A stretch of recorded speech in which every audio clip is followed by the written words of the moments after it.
अगर आप लाहौर शहर में आसान एक साथ पे घर हासिल करना चाहते हैं, जिसमें आप आसानी से यानी कि किस्तें दें और घर भी आपका बन जाए और घर में रिहाइश करने के बाद भी आपकी कुछ किस्तें बाकी हों, तो आप हमारे आर्केडियन विलास प्रोजेक्ट में इन्वेस्ट कर सकते हैं। या आपने अपना घर बुक करवाना है जिसमें 3 मरला, 5 मरला, 8 मरला, 10 मरला की ऑप्शन हम आपको ऑफ़र कर रहे हैं, जिसमें डिफरेंट हाउसिंग सोसाइटीज़ हैं लाहौर की। लाइक उसमें पार्कव्यू सिटी लाहौर है, इतिहाद टाउन है, बहरिया टाउन है, अल रहमान गार्डन्स है, लेक सिटी है,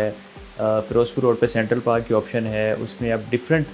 जगह पे डिफरेंट लोकेशन पे जो हम आपको ऑफ़र कर रहे हैं, आसान एक साथ पे आप घर हासिल कर सकते हैं, जिसमें आप डिफरेंट ये एलिवेशंस हमारे मॉडल हाउसेज़ पड़े हुए हैं, आप देख सकते हैं। अपनी मर्ज़ी का आप एलिवेशन चूज़ कर सकते हैं, अपनी मर्ज़ी का घर के अंदर आप डिज़ाइन करवा सकते हैं, लेकिन पेमेंट की जो अदायगी करनी है वो आपने आसान एक साथ में करनी है। इसमें एक और आपको बेनिफिट मिल सकता है कि अगर आपने लाहौर में किसी भी हाउसिंग सोसाइटी में कोई फ़ाइल खरीदी हुई है जो कि इस वक्त माइनस में है, नुकसान में है, आप उस फ़ाइल को इस प्रोजेक्ट में मर्ज भी करवा सकते हैं, बगैर नुकसान के, बगैर लॉस के, बगैर माइनस के। उस फ़ाइल को आप मर्ज करवाएँ इसमें और अपने ख्वाबों का घर अपनी मर्ज़ी के फ्रंट एलिवेशन के साथ आप बुक करवाएँ। उसमें 3 मरला, 5 मरला, 8 मरला, 10 मरला की ऑप्शन है। मज़ीद आपको कोई भी मालूमात चाहिए, आप हमारे दिए गए नंबर पर राब्ता करें, हमारे पेजेज़ विज़िट करें, सोशल मीडिया अकाउंट्स को देखें और हमसे कॉन्टैक्ट करके हमारी टीम से मुकम्मल रहनुमाई हासिल कर लें।